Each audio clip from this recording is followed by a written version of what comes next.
May nakita tayong monitor kanina sa junk shop. Ayan siya. Akala nila TV, pero monitor. Nakakalat lang doon, Lodi. 30 pesos siya. Bali, ito yung pangalan niya. Ayan o. YGT. Ayan. Ginamit siguro ito sa CCTV. Ayan, kasi may mga ganito siyang kasama. Nakakarton to eh. Ayan o, madumi pa nga. Binaklas-baklas nila kanina. Akala nila TV.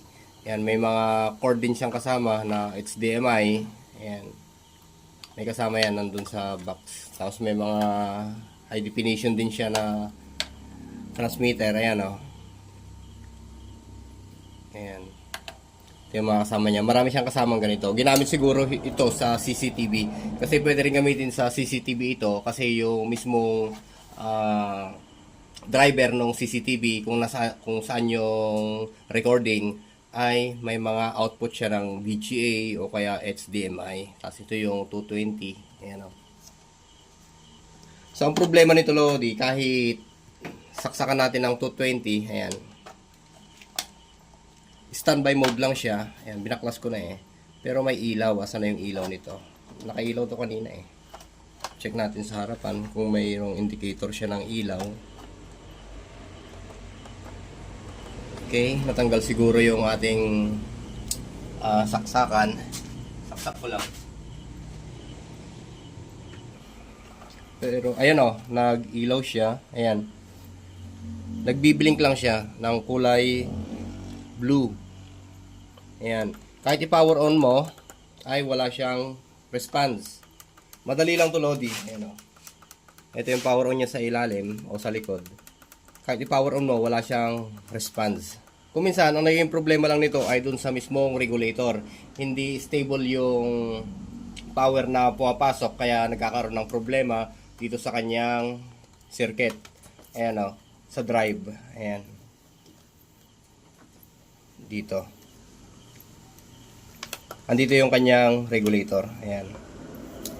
Kalimitan, Lodi, sa mga ganitong monitor dati, kahit yung branded na monitor, ang nagiging problema niya ay ito, bubuksan natin sa may power supply.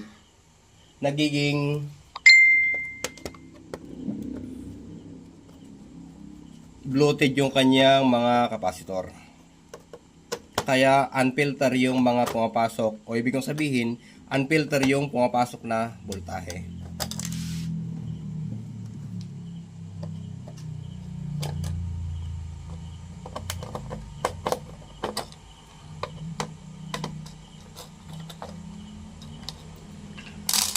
Talagang bibigay to kasi nga, ayan o, yung nakikita nyo dito, bloated cap na siya. Ayan, yung capacitor ay lumobo na. Ayan, naging buntis na siya. Ayan, 16 volts, then 680 microfarad yung kanyang value. Pwede naman yan na lagyan ng kahit mas mataas yung microfarad. So ganito lang yan. Tanggalin natin yung affected na capacitor. Ito, baka sakaling pwede pa. Ayan, kung makikita nyo dito, nangitim na rin yung kanyang board. Kasi nga matagal na naka-standby to. 24 oras sigurong umaandar to. Kaya ayan, bumigay yung kanyang mga capacitor. Meron din dito, pagka bumibigay yung capacitor minsan, nadadamay din to. Ayan, tumataas yung voltahe kasi nga hindi na siya filter. Tsaka kung minsan pagka nasisira to, iba na yung frequency na pumapasok. Kaya kung minsan ito nadadamay din sa may mismong dito, sa may circuit niya dyan, may mga nadadamay din ng mga capacitor. Lumulobo din itong mga to. Gaya nito, check natin to. Ayan, mabilisan lang naman yung paggawa dito. Ayan o. Kahit sikwatin mo yan mga yan. Ito. Ang value naman nito ay 25 volts, 220 microfarad. Ayan. Sira na yan. Bloated na kasi. Ito, re-replacean na lang ito mamaya. Ito, may pang-replace tayo na capacitor. Dalawa yan. 16 volts din. Pero mas mataas yung kanyang microfarad o yung UF. Mas mataas. Gagamit tayo ng 1000 UF. Pero yung voltahe, 16 volts pa rin. Pwede naman yun. kahit gamitan mo siya ng 25 volts, ito, pwede pa rin yan. Ayan. Ang ilagay mo dito, 25 volts pwede rin. Ang importante, buo yung may ilalagay mo. Ito siya, madali lang naman palitan to eh. Ito yung affected na pyesa. Ayan.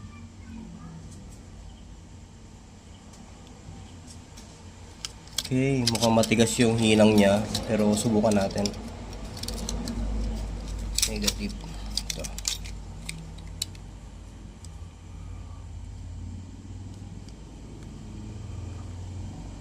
Matigas yung hinang niya, Lodi. Local kasi. Ganito pagka local na kasangkapan ko minsan, matitigas yung mga hinang.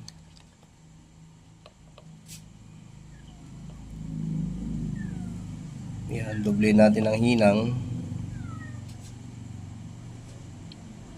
Ito rin, itong isang capacitor na to, para madaling tanggalin. Ayan. Ito.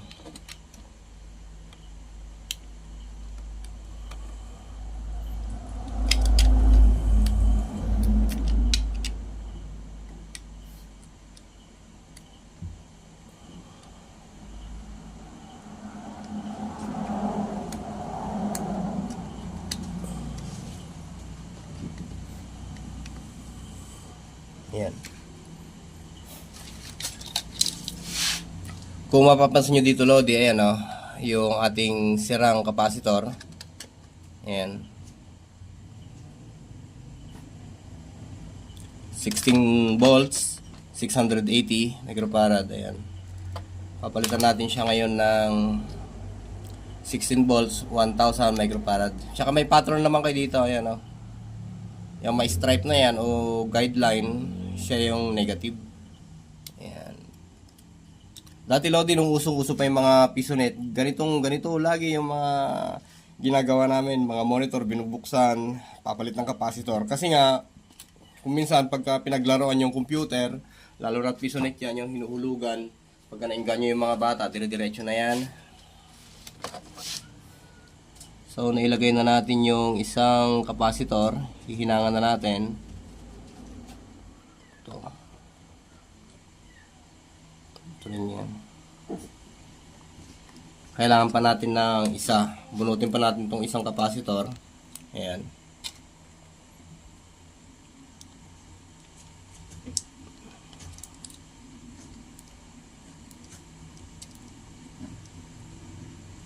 Ang problema lang kasi sa mga gantong monitor, ouch, hindi sila nagtatagal.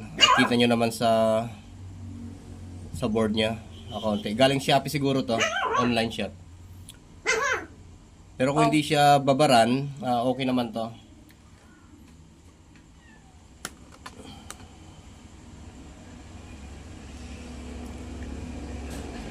Ilalagay natin yung isa pang capacitor nya na affected. Check natin kung magkakaroon na siya ng display. Pero papalitan muna natin yung nandun sa may isang board nya.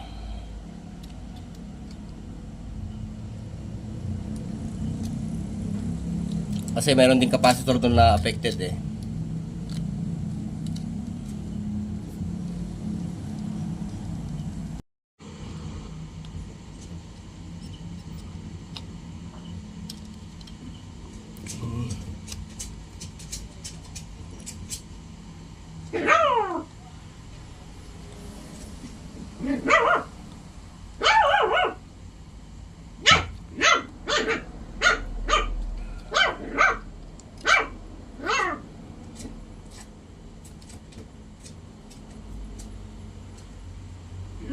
Pau-Pau. Halika nga. Pau. Hindi ko na i-edit yun ah.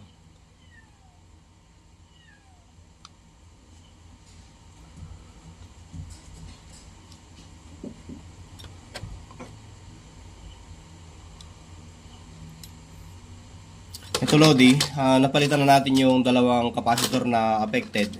Ayan. Dito din tayo sa may isa pang board ay affected din dito eh. Bali ang ilalagay natin dito, check tayo. Uy, ano to? 16 volts 1000.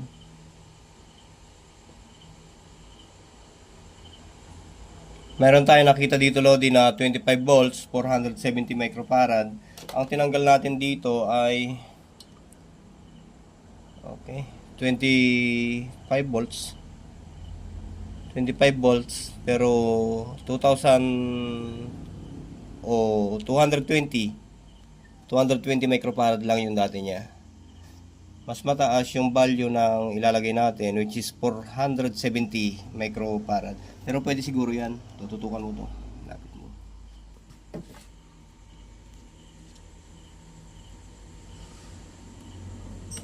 Dito yon.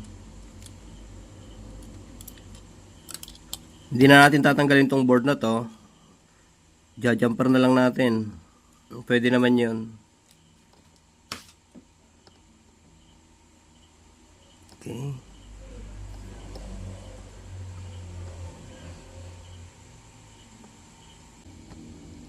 Ay, hindi. Ito talaga. Hindi lang masyadong naitis.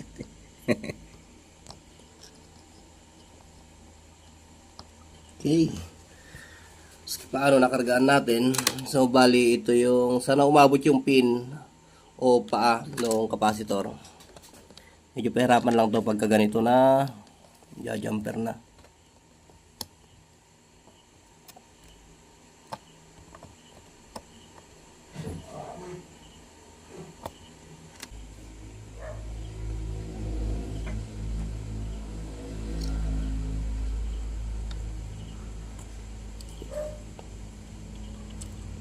Yun.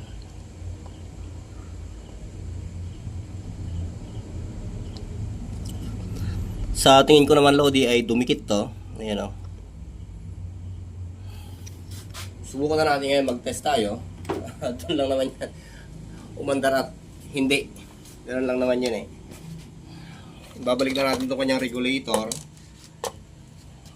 O yung kanyang power supply. Ito siya.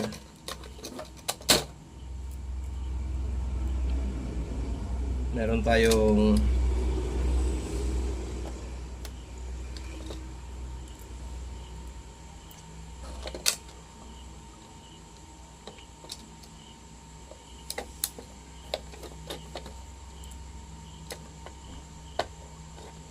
nakita ko kasi, sayang naman, andun lang. Eh, pinapakuha na ng owner ng junk shop. Sige, kunin mo na sabi. Eh, nag-iwan lang din naman akong konti. Maski pa ano, may pang merienda yung para timbang nila. Nakakalat lang kasi sa highway to, pinapabayaan lang. Sabi ko nga Lodi, sa junk shopan kasi, wala nang presyo yung mga yan. Pagka may tipuhan ka doon, bahala ka nang mag-abot kung ilang i-aabot mo. Ngayon ay okay na. Ito pala yung kanyang backlight driver. Ayan. Para dito. Sa ilaw niya. Ito naman yung kanyang LCD. Ayan o. Yun yung connection. Ang dami.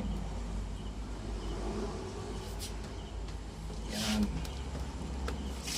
Subukan natin kung Ito. naandar siya. Kung paldo. Sayang naman. 20 inches pa naman to. Pwede pa to kung pang monitor lang. Kung meron kang gamit dyan na merong HDMI gaya ng TV Plus or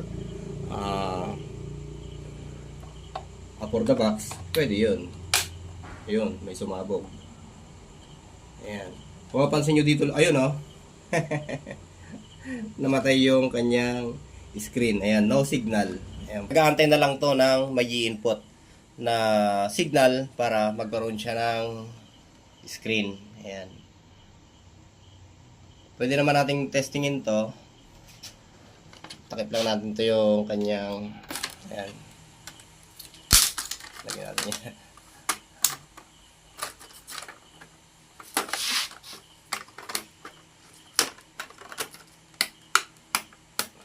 Nabasag pa yung kanyang plastic. Sa pagkakabaklas kanina yan.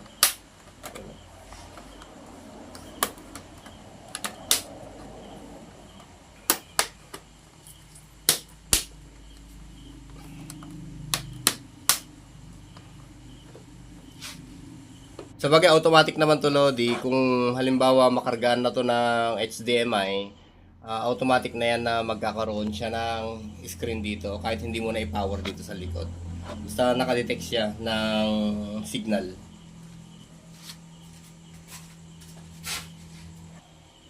Ito yung kasama yung HDMI cord, Lodi. Ayan, Ayan, ito yung nakasaksak kanina dito. Ngayon, susubukan natin siya. Meron tayong player dito. Ayan. Meron siyang HDMI. Sasaksak natin dito yan. Kung hindi sira yung cord. Pero kung sira yung cord, ay alanganin yan.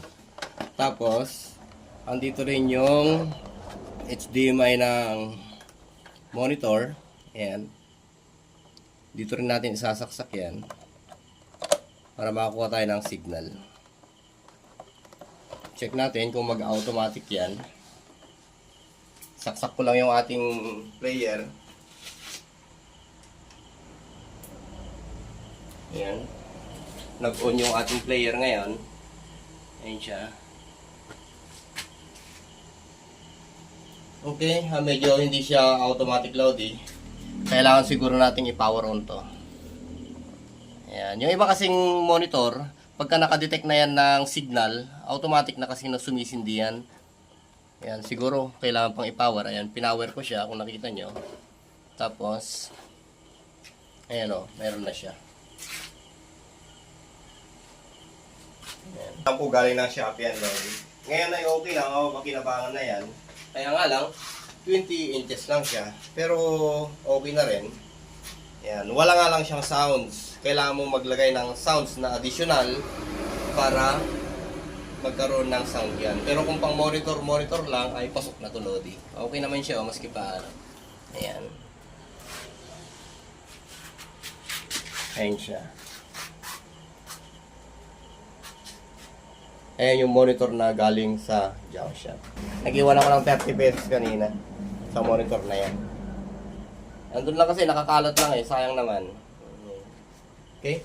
So, sana may konting tips akong naibahagi sa inyo, Lodi, about sa pag-ayos ng ganitong klaseng monitor. Lahat ng klaseng monitor, Lodi, basta mayroon pang sign ng buhay, yung ganitong klaseng monitor at ganon, kumukundap-kundap, basta hindi basag. Pag sinaksak nyo ay meron namang power indicator pero ayaw nagtuloy. Pwedeng ang issue doon ay mga capacitor lang, mga bloated caps lang yung mga yon.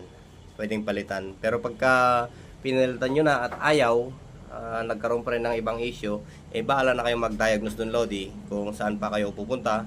Check nyo na yung mga biasing niya sa mga voltahe, mga ganyan. Okay?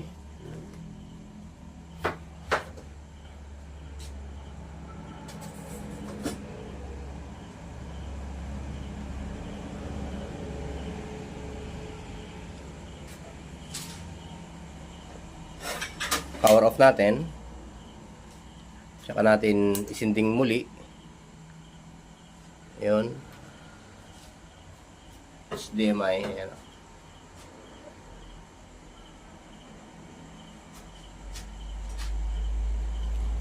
Medyo naglulus yung ating cord dito sa likod sa may HDMI.